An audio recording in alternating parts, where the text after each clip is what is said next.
Maybe in June. Yes. Merrill and Johansson both back in this game? Yes. X good to go? Yes.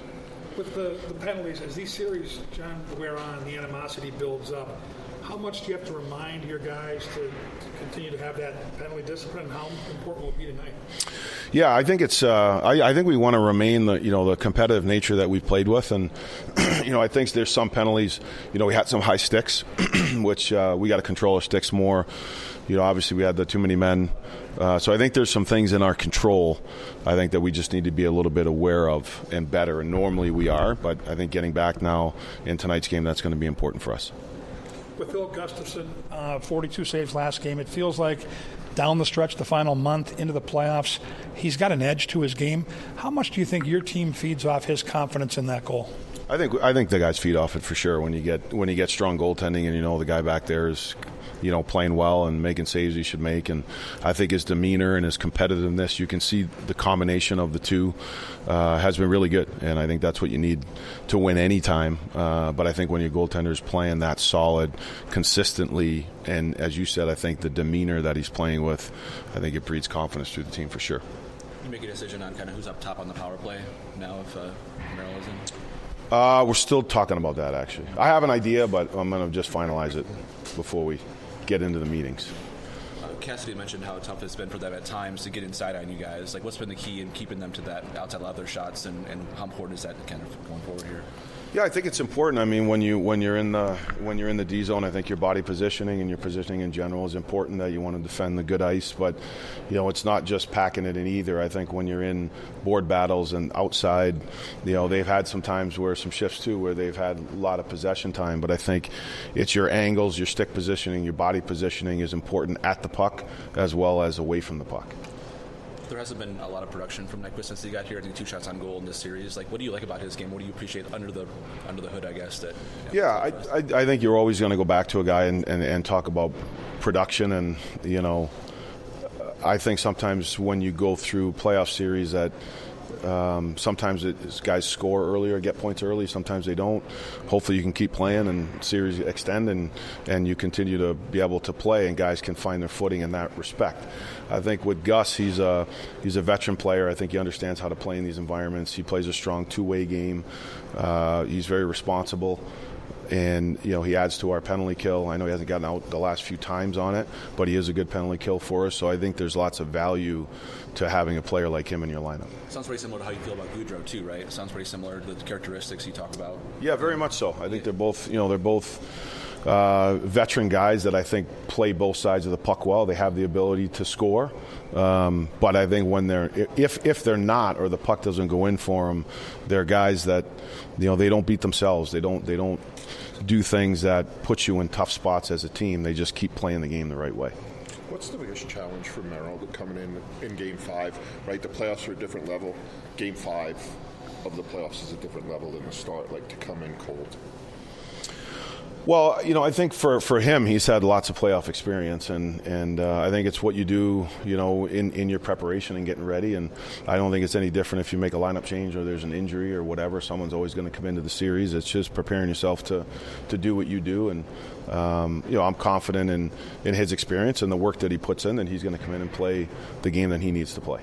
With some of your best players being really young, how important has Matt Zuccarello been in kind of helping them mature and learn to become pros with all the experiences he's had?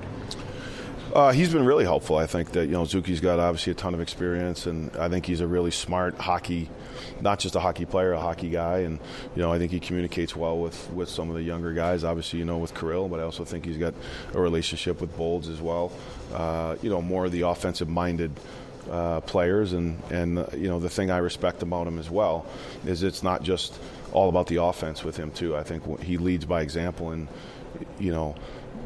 playing the right way when he doesn't have the puck. He doesn't hang and hope. He tracks, he reloads, he's defensively responsible. So I think when you have a player like him that's got the offensive instincts and the offensive talent to play with those guys, and there's a respect there, I think the way that he goes about his business as a pro and being ready every night and competes the right way is also a big factor in him being a good leader. I think you said, too, you appreciate how he pushes back with you sometimes, too, in conversations or discussions on things. Are there many guys like that on this team or overall?